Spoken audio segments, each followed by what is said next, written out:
Now I realize that some of you are not going to have the special crimp tool, which does make things a little bit more difficult, but you can do the same thing with the needle nose pliers. Like I said, it just is a little bit more difficult. So what you want to do is make sure you twist your wire so everything stays nice and straight. Just like with the other tool, you want to seat your wire right in place there. What you want to do is just slowly and at an angle, you'll want to kind of twist that tab around and push those tabs around the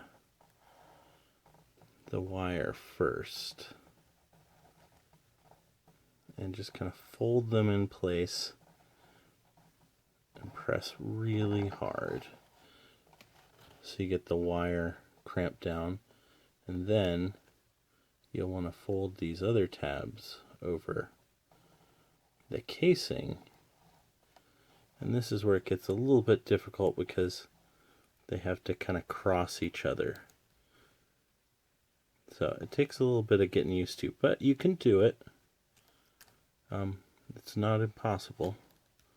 You really have to work back and forth on that to try and get it as tight and secure as possible. So crimp really far down on that, and then squish the edges a little bit so they'll fit into the housing.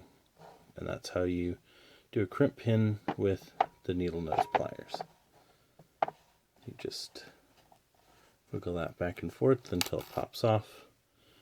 And as you can see, it's nice and secure. We have our metal stripped wire underneath the rotor tabs, and the wire casing is squished there with the wire holder.